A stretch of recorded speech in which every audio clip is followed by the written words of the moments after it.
collapse of the Spanish Empire. All right, 1500s we see are completely dominated by Spain. The 1600s won't be.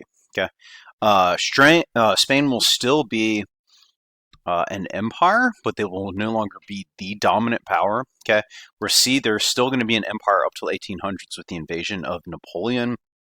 That then leads to the Creoles rising and leading a bunch of various independence movements in the Americas. Kind of talking about why in the 1500s or in 1600s they'll no longer be the dominant power. Kind of the first is due to this concept of imperial overstretch. Okay, their empire has become too vast.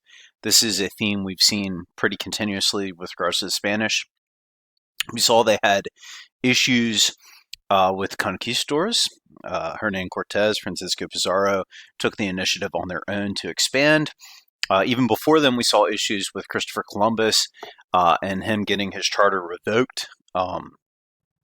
We talked all about that, how they were enslaving the natives and they weren't supposed to be, and the crown was trying to pass the requiremento, and even that didn't work. Okay, the conquistadors are going to die out fighting themselves.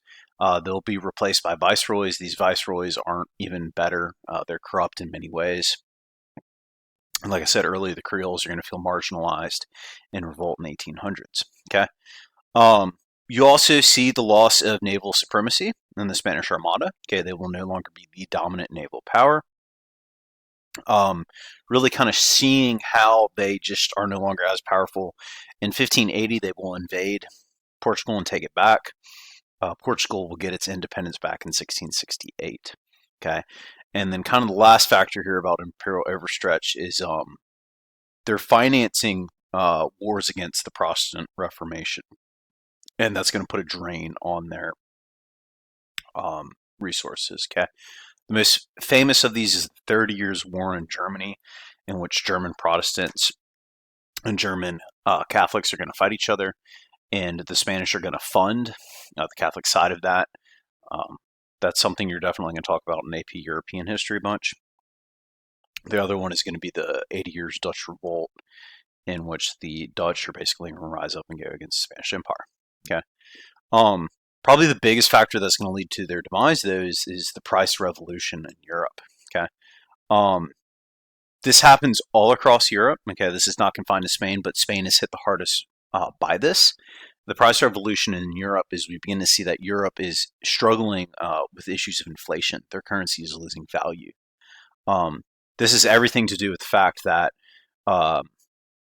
pretty much overnight, with all the influx of gold and silver from the New World, the monetary supply just goes up. Okay, so you now have a lot more money. That means you now have a lot more people that have money. So you have increase in demand. And the increase of supply of commodities has not gone up. Okay, you do not have an expansion of GDP. So this increase in demand and supply stays the same leads to a vast increase in prices. Okay, in Spain, you're looking at sometimes the prices are 5 times what they were before the discovery of the Americas. So it's really ironic that kind of in their victory and success in the Americas, it's actually going to lead to their downfall. Okay.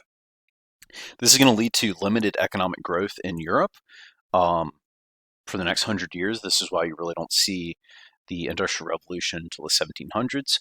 Like we said, this hits all European states, but it particularly hits Spain the hardest. Okay, because what this means is since they have more money than these other states, their price inflates more. What does that mean? It means these European states don't want to buy Spanish products, and this actually means the Spanish themselves don't want to buy Spanish products, which is going to really just hurt their economy, which is kind of the last bullet point here. You have this failed theory of mercantilism, as both Spain and these other groups are choosing to not purchase items from the Spanish, which is further hurting their economy, leading to the downfall of them being the dominant global power.